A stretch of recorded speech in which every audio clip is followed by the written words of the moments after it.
Have you ever watched a well-coordinated plan in action? Sometimes this happens in sports, it happens in business or events where you see a team of people that just, they knew what they were doing.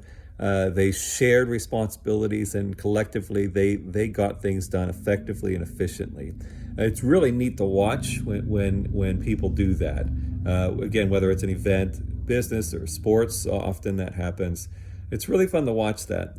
But what sometimes you don't see unless you're a part of that team is how fulfilling it is and how effective it is. It truly is effective to be more coordinated in the efforts that you have in life. There's two parts of this coordination that we want to reflect on in this video. One is coordinating our priorities and what we do first and what we do with the majority of our time, those kind of things. And we see an example of prioritizing in Jesus's words in Matthew 6:33, when he said to seek first the kingdom of God, then all these things will be added to you. And he demonstrates, now this is a soft principle, but he demonstrates how it's important to make sure that we set certain things up first. And the same holds true with parenting, that you're going to have to discern and work through as a family. What are the things that we need to do first? What comes first? And maybe at times make a list. That list can be modified as needed. But try to piece through, or just memorize it, piece through, what are our priorities? So if these two things come up at the same time, we're going to pursue this. And what happens if we don't prioritize? We might find ourselves working more and spending less time with our kids than we want to, and without making sure we're checking on and maintaining our priorities. It's amazing how the years can go by without you spending time with your children, and then they grow up and you miss that. Or just making sure that you're not just watching movies with your kids, but you're having healthy conversations, spiritual conversations, those sort of things. All kinds of priorities that you can think through in your family. That your priority list might differ from family to family, but if you are being coordinated in your efforts to make sure that you're efficient and doing things well, it's going to go a long way to effectiveness. Another aspect is coordination with your spouse. Now, Luke 14, verse 25 through 33, Jesus talks about the cost of discipleship. And in there, he gives two examples. He gives an example of a person who's going to build a structure. I think it's a house, but a structure, a building. And he says a wise builder will sit back and think through how this is going to happen. He then gives the example of a king who's in a military conflict. And he says a king doesn't just go off to war impulsively. An effective king sits back and thinks through the strategy of how this is going to play out.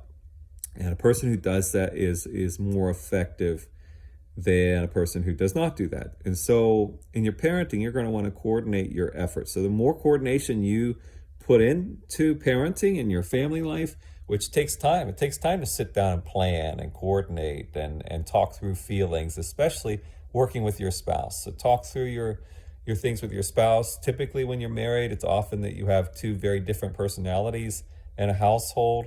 And so you just approach things differently. And so you want to talk about things. Sometimes it's important to sit down and coordinate your day and say, all right, so here's my expectation of today. What's your expectations of today? How can those things work together without conflict? And you just work through your day.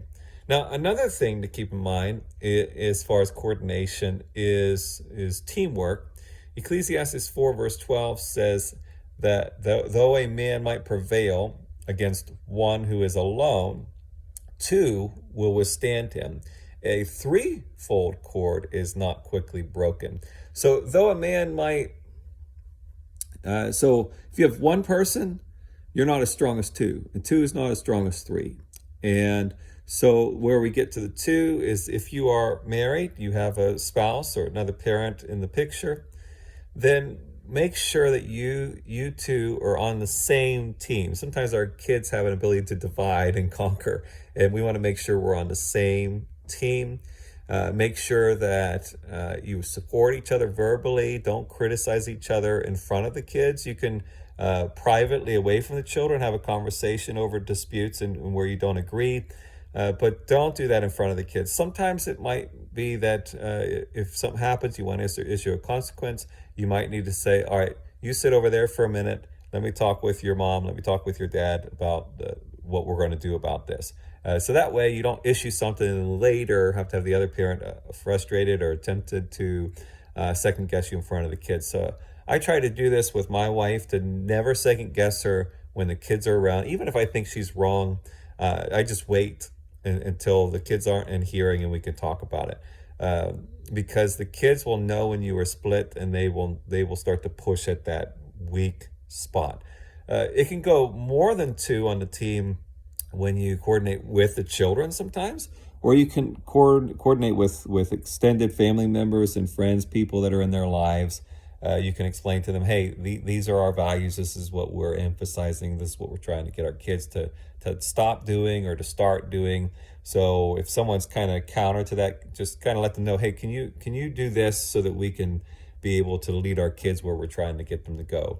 And as Ecclesiastes says, there's strength in that. It's harder for the kids to resist two parents saying this is the way it's going to happen than one while the other is kind of waffling on that decision. So I encourage you, be coordinated and strategic in the way you parent. It'll likely lead to more effectiveness as a parent. If you have any questions on that or any of the videos in this series, please just let me know either in the comments, or you can message me on Facebook, or you can email me at dleveck@bethelpgh.org. Be glad to answer any of your questions. If you like the video or the series, I encourage you, please help us to make it more visible by sharing it with somebody else, with some other parents, or liking it and commenting on it. That gives us some interaction. If you leave some comments regarding feedback, if you do like the video, that would be appreciated. Also on YouTube, please subscribe to the channel, hit the notification button. On Facebook, please follow our page, and both those ways you'll be notified every time new videos are updated. Thank you for being with me today, and let's go and pastor our kids towards a better relationship with Jesus and a more healthy and full life. Take care.